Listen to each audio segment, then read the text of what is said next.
અહીંયા એચએફને પણ આઝાદ અને તમને બીજી વસ્તુ કે અહીંયા સ્વિમિંગ પુલ બનાવેલો છે જોરદાર, જે ગરમીમાં ભેંસો પણ આવે છે ને ભાઈ આજે આપણે માનીમા ડેરી ફાર્મમાં પહોંચી ગયા છે અને આજે તમને ઘણું બધું અપડેટ અહીંયા જોવા મળશે.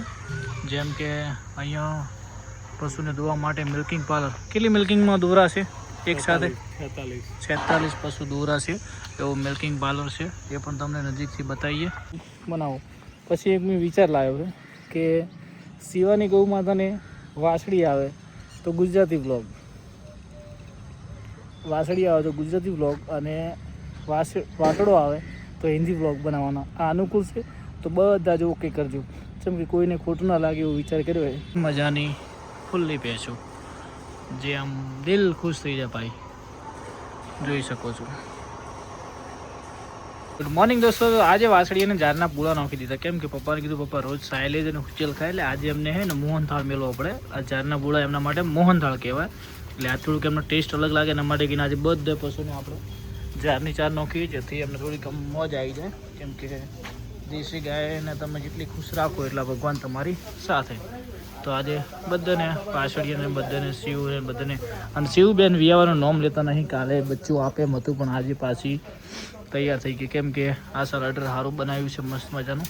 પેલા બે હોટલ તો કાયદેસર બંધ જ છે પણ સરખું બાવલું દેખાડે બરાબર. તો શિવ હજી આજ વિયા એમ લાગતો નથી.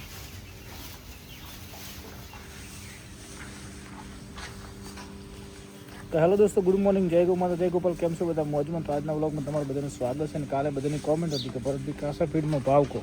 તો મિત્રો કાસા ફીડમાં સન કરીને ક્વોલિટી આવે છે, જે 25 થી 30 લીટર દૂધ આપતી ગાય, આ 30 લીટર મિલ્ક, એના માટે અમે 1750માં વેચીએ છીએ. આ પ્રેગ્નેસી જે વિયાણા પહેલાં પણ એક અલગ આવે ને વિયાણા પછીનું પણ આવે, એના 2300 રૂપિયા ભાવ છે. ઈફરમાં 1850 છે. અને મિત્રો બીજી પ્રોડક્ટ આપણા કાસા ફીડની અંદર એક સુપર કરીને આવે, એ 1250માં વેચીએ 50 કિલો, અને 8000 આવે 1550માં, અને એક મૂન ક્વોલિટી આવે 1650માં, અને બફેલો સ્પેશિયલ આવે 1750માં. આ બધો મારો સેલનો રેટ છે, તો કોઈને જોવે તો કહેજો. અને સન, મૂન અને 8000 ત્રણેય પ્રોડક્ટ સારી. અને મિત્રો સનને મૂન કેમ ખવડાવવાનું કહું, કેમ કે ડેનકો છે, ડેનકો અને કાસા બંને એક જ કંપની છે, પણ એનો વિદેશની અંદર સનને મૂન જાય છે.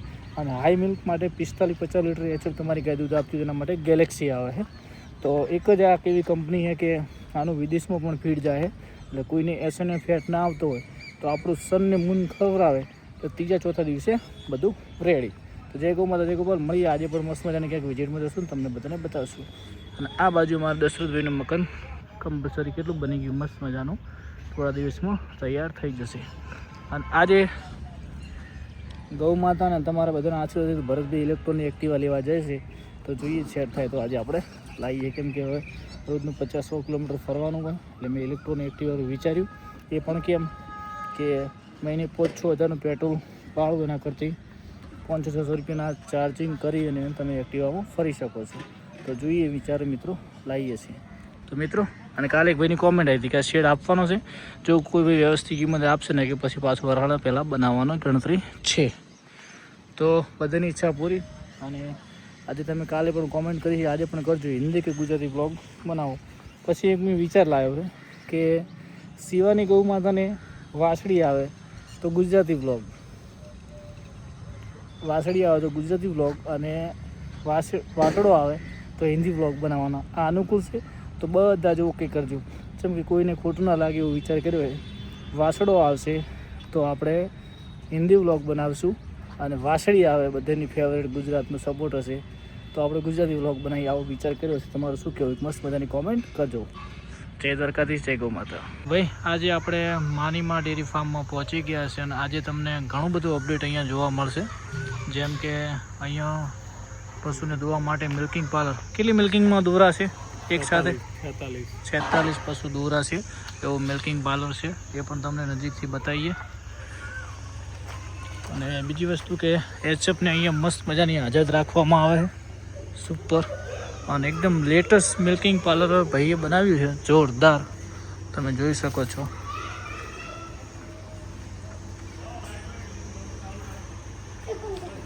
હા અત્યારે બધું કામકાજ ચાલુ છે મિલ્કિંગ પાર્લરનું. તમે જોઈ શકો છો આ બાજુ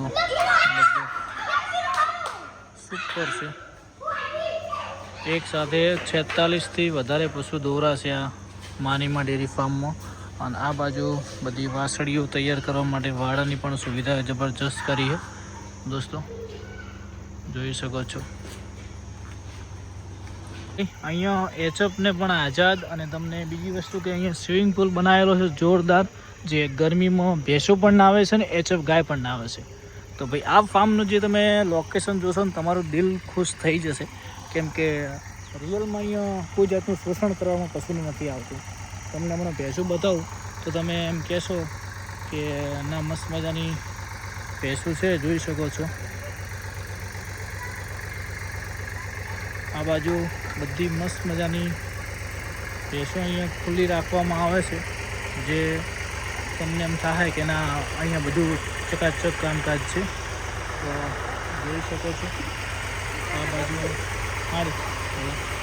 આ બાજુ અહીંયા બધી ભેંસોને સુવિધા ખુલ્લી રાખવામાં આવે છે. અને અહીંયા બનાસ ડેરીનું TMR પણ વાપરવામાં આવે છે, જે 25 કિલોમાં અત્યારે ટ્રેન્ડિંગમાં ચાલે છે. તમે જોઈ શકો છો.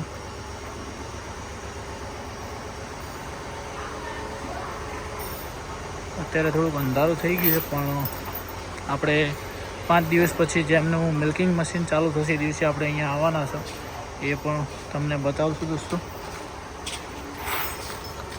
તો અહીંયા પશુને ભરપૂર ચારો આપવામાં આવે, અને જેવું મિલ્કિંગ પત્યું એટલે ભેંસો બધી ખુલ્લી.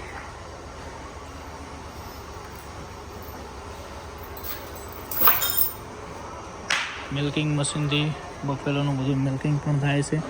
અને અહીંયા મસ્ત મજાની ખુલ્લી ભેંસો, જે આમ દિલ ખુશ થઈ જાય ભાઈ, જોઈ શકો છો. ફાર્મનો તમે નજારો જોયો હશે. અહીંયા ઝાડ પણ વાવવામાં આવ્યું છે અને સુપર ફાર્મ બનાવ્યું છે, જે તમને જોઈને આનો ફૂલ વિડીયો પણ આપણે બનાવેલો છે. હજી એક વિડીયો 2-4 દિવસ પછી બનાવવા આવવાનું છે. તો મિત્રો મળીએ. આપણે અહીંયા કાસાપીડની વિઝિટ માટે આવ્યા હતા અને જલ્દી અહીંયા કાસાપીડ પણ સ્ટાર્ટ કરવાનું છે. તો જોઈ શકો છો મિત્રો. જય દ્વારકાધીશ, જય ગૌ માતા. નમસ્કાર ભાઈઓ. તો આપણે આજે માનીમા ડેરી ફાર્મ કસરામાં આવી ગયા છે. તો આપણે એમના ઓનરને પૂછીએ તો બધું શું આયોજન છે. હું આવ્યો તો ભાઈ જોયું તો ભરતભાઈ, અમે મિલ્કિંગ પાર્લર બનાવી રહ્યા છીએ. બરાબર. અહીં ટૂંક જ સમયમાં લગભગ 7-8 દિવસમાં પાર્લરનું કામ પૂર્ણ થાય છે. બરાબર. અહીં એક સાથે 46 પશુ દોઈ શકાશે. આની અંદર ગાય અને ભેંસ બંને એક જ વાન્સુન કંપનીના મિલ્કિંગ પાર્લરથી અમે બંને વસ્તુ દોઈશું. એટલે અમારો જે લેબરનો ખર્ચો છે એ પણ ઘટી જશે. અમારે જે અત્યારે અલગ અલગ જગ્યાએ બધું દોરાય છે તે એક જ જગ્યાએ મિલ્ક કલેક્શન થશે. બરાબર. અને બીજી વસ્તુ કે 24 અહીં અમારી હાજરી પણ રહેશે, જેના લીધે અમને તમામ માહિતી મળશે.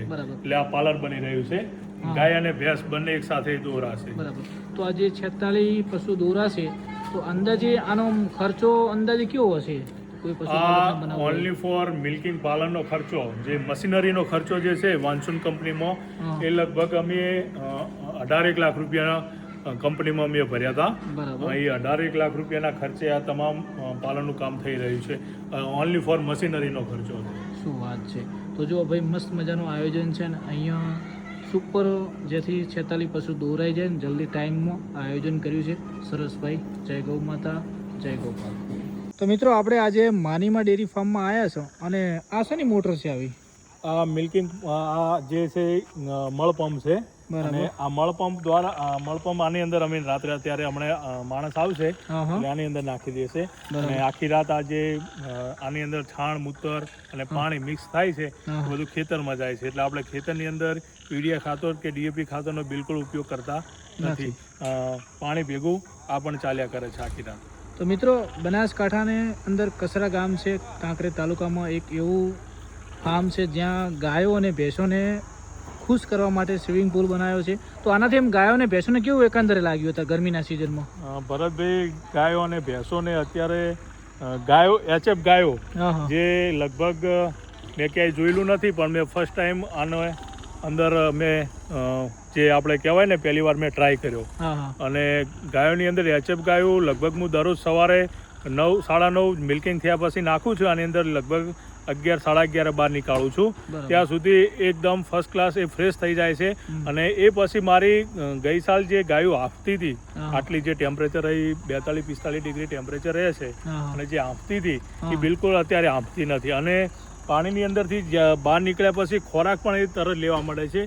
જે ગઈ સાલ ગરમીના લીધે ખોરાક લેતી નથી એ અત્યારે ખોરાક પણ લેવા માંડી છે.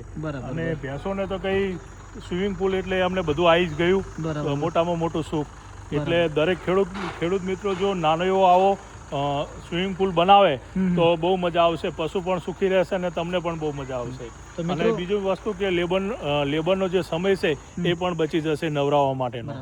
તો મિત્રો જોઈ શકો છો કે બીજું પણ એમના જે જૂના 2 ફાર્મ હતા અને અત્યારે એક ત્રીજું ફાર્મ લેટેસ્ટ બનાવ્યું છે, જ્યાં ભેંસોનું ફાર્મ બનાવ્યું છે. અને એની અંદર ભેંસો ખુલ્લી રાખવામાં આવે છે. મિત્રો મેન વાત કે ગાયો તો તમે ખુલ્લી ઘણી જગ્યાએ જોઈ છે, પણ એમને પશુ પ્રેમ એમની ગણતરી એવી કે ભાઈ ભેંસ પણ ખુલ્લી હોય ને તો મોજ કરે. એ પણ તમને બતાવીએ. તો તમને આ ફાર્મ બનાવ્યા પછી થોડીક ભેંસોમાં કોઈ તકલીફ આવી કે વઢવાના કેવા કોઈ પ્રશ્ન કે એવું કોઈ નહીં? એ નવી કોઈ ભેંસ અંદર આવીએ અથવા સ્ટાર્ટિંગની અંદર 10-15 મિનિટ અહીં થોડી નજર અમે રાખી હતી, જેના લીધે કોઈ લડે નહીં. પણ લગભગ એવું કંઈ બન્યું નહીં કે કોઈ સિંગડા ભાગ્યા હોય કે લડ્યા હોય. બરાબર, બધી સેટ થઈ ગઈ. તો અત્યારે પણ જો વાનસુંગના મશીનથી મિલ્કિંગ ભેંસનું થાય છે અને ત્યાં પણ લગાવવામાં આવ્યું છે. અને અહીંયા નિયર કેટલા ટાઈમ કરવામાં આવે છે? નિયર ઓનલી ફોર એક સવારે અમે ફૂલ આમને નાખી દઈએ છીએ. બરાબર. અને અત્યારે કંઈ નાખવાની જરૂર નથી. આ બધી સવારનું પડ્યું છે એ નજીક કરી દેશે એટલે રાત્રે ખાઈ જશે, વળી સવારમાં નવો માલ આવી જશે. તો ઘણા પશુપાલકને એટલો બધો પ્રશ્ન હોય છે કે દૂધ કેવી રીતના વધારે નીકળે, તો તમારા કેવા મંતવ્ય પ્રમાણે ફીડ આપવાથી દૂધ વધે કે ચારો આપવાથી દૂધ વધે? મારા મંતવ્ય મુજબ તો પશુઓને લીલી ચાર, સૂકી ચાર આ બંને મિક્સ આપો. ઉનાળાની સિઝન હોય તો એને લીલી ચાર થોડી વધારે આપો અને 24 કલાક એને પાણીની નજર સામે રાખો, જેથી કરીને એને ગમે ત્યારે, અત્યારે આપણાને પણ પાણી વધારે જોવે છે તો સ્વાભાવિક વસ્તુ છે, પશુને પણ અત્યારે પાણી વધારે જોવે. એટલે પાણી અને લીલો સૂકો ચારો અને પશુ ખુલ્લું રાખો અને થોડું ફીડ આપો. બહુ મોંઘું નહીં પણ માપની કક્ષાનું ફીડ આપો તો પણ પશુ દૂધ અત્યારે સારું નીકાળે છે. પણ એને આટલી વસ્તુ પાણી અને લીલો સૂકો ચારો અને ખુલ્લું રાખવાનું છે તો લગભગ કોઈ પ્રશ્ન નહીં આવે. તો મિત્રો હું જ્યારે પણ આ ફાર્મની અંદર વિઝિટમાં આવું એ દિવસે તમે જોયું હોય કે અહીંયા ચારો તો ભરપૂર આપવામાં આવે, જેથી એનું પેટ પૂરેપૂરું ભરાય તો પશુ દૂધ આપતું હોય. અને આ બેગો શેની છે? આ બનાસ ડેરીનું TMR છે. બરાબર. જે અમે અત્યારે ગાય અને ભેંસની અંદર ફીડ તરીકે ઉપયોગ કરો છો. અને TMR એટલે કે TMR ની અંદર સાયલેજ, પછી દાણ, લીલો સૂકો ચારો, મિનરલ મિક્સર પાવડર, આ બધી વસ્તુ આની અંદર મિક્સ કરી અને ડેરીએ બનાવેલું છે. અત્યારે ઉનાળો છે છતાં અત્યારે આપ જોઈ શકો છો કે મકાઈનું કટિંગ કરેલું છે અને એ અમે આપી રહ્યા છો. આપ જોઈ શકો છો. મિત્રો જોઈ શકો બંને ભાઈ નજીક કરી દેશે, આખી રાત આપશે અને પાણીની વ્યવસ્થા છે. આપ જોઈ શકો પાણી પણ. તો મિત્રો જોઈ શકો છો અહીંયા મસ્ત મજાની મેઢી ભેંસ કેટલી ખુશ છે પાણીની અંદર જો. અને ભેંસો ભરપૂર ઢાંપેલી છે છતાં પણ એમને અહીંયા એક્સ્ટ્રા રાતના 12 વાગે ઊભી થઈને પણ ખાઈ શકે છે. તો મિત્રો તમે ડેરી ફાર્મ બનાવો તો તમે પશુને સુખી રાખશો તો પશુ તમને 100% સુખી કરશે. અહીંયા ચારે બાજુ ખુલ્લું સુવિધા છે. અત્યારે બધી ભેંસો આઝાદ છે. મેં એક એવું ફાર્મ જોયું છે કે જ્યાં ભેંસો એકદમ હેપી છે. પેલી બાજુ જુઓ ભેંસો બધી ખુલ્લી મોજ કરી રહી છે. આ બાજુ ભેંસને પાણી પીવું તો પાણી, આ બાજુ ચાર ખાવી તો ચાર. તો ભાઈ અહીંયા લેટેસ્ટ ફાર્મ બનાવ્યું છે. અને આ બાજુ જે પશુ દૂધ ના આપતા હોય એમના માટે જે પાડીઓને ઉછેર કરે છે તો એ પણ તમે જોઈ શકો છો. અહીંયા બધી મોજમાં છે. અને અહીંયા તમે જોઈ શકો છો કે રાતની અત્યારે ગરમી છે તો અત્યારે ટેમ્પરેચર એટલું બધું આ બાજુ ઠંડુ હોય છે કે વાત જવા જો. તો ભાઈ ડેરી ફાર્મ બનાવો તો માનીમાં જેવું બનાવો, જેથી તમારું પણ પશુ સુરક્ષિત રહેશે અને તમે 2 પૈસા કમાઈ શકશો. જય ગૌ માતા, જય ગોપાલ.